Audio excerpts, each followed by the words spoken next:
माझं नाव रुपाली किरण चासकर. मी त्यांची सून आहे आणि आमची ना काल शेवग्याच्या शेंगा आणल्या म्हणून त्याने शिवीगाळ केली होती.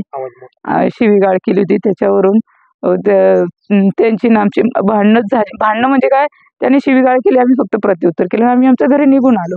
आणि दुसऱ्या वेळेला त्यांनी काय केलं, लगेच पोरांना फोन करून तुम्ही या, यांना चांबडी लोळू, यांचं आमकं करू, यांचा पापाचा घडा भरलाय, यांना आता आपल्याला काहीतरी करायलाच पाहिजे असं बोलून आम्हाला वाटलं हा नेहमीचाच धमक्या देतोय असा.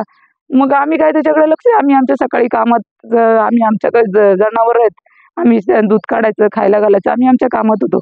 त्यांची 2 पोरं त्याची बायको ते देऊला राहतात. ते आले आणि डायरेक्ट रस्त्याने शिव्या घालायला, या खाली तुमच्याकडे बघतो घाणेरड्या शिव्यांमध्ये. तर त्याची 2 पोरं, सचिन दत्ता आणि त्याची बायको मंदा, 3 जण गाडीवरती वरून आले आणि रस्त्याने शिव्या घालत चालले. तर मी काय म्हणलं, आपण नको पुढे जायला, त्यापेक्षा दादांनाच आपण सांगू का तुम्ही त्यांच्याशी बोला म्हणून.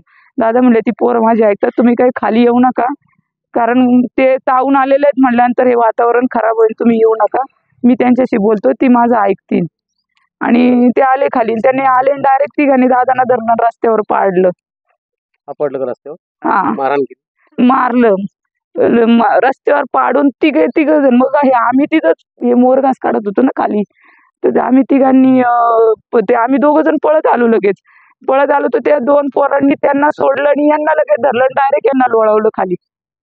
माझ्या नवऱ्याला, किरण चंद्रकांत चासकर, त्यांना पण लगेच दोघांनी. आणि ते 2 जण इतके म्हणजे धट्टे कट्टे आहेत का ते आवरू सुद्धा शकत नाही आपल्याला. आणि मग तोपर्यंत इथं रस्ता आहे, रस्त्यावरची लोक पळत आली ना, आमच्या इथला एक मुलगा आहे तो तेवढ्याच वेळात पटकन आला आणि त्याने मदत केली. हे पुढे राहतात, ही लोक पळत आली, आजूबाजूची सगळी लोक पळत आली, त्यांनी वाचवलं आम्हाला लोकांना. आणि त्याने मला पण बघा बोट, हात पिरगळला, माझं बोट मोडलंय. नंतर काय झालं, त्यांना दवाखान्यात नेलं होतं का? आणि त्यांना ना तिथंच म्हणजे ते डोळे बिळे पांढरे केले तिथंच उभे असताना, आणि असे हातपाय वगैरे वाकडे केले. मग त्यांना डोळ्यांचं ऑपरेशन झालं होतं. नाही, आपलं असं जरा थोडासा मोतीबिंदू, वय झाले 70 वर्ष वय झाले म्हणून. मारहाण केली हे. आणि यांची मुलं यांची कोण लागायचे? भावाची मुलं, सख्खे भाऊ. हा, सख्खे भाऊ. काय मागणी प्रशासनाकडे, पोलीस प्रशासनाकडे?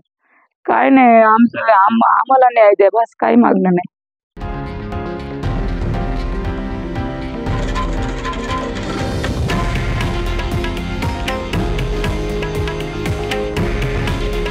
हे आहे देशातील नंबर 1 न्यूज नेटवर्क आणि आपण पाहत आहात TV9 मराठी.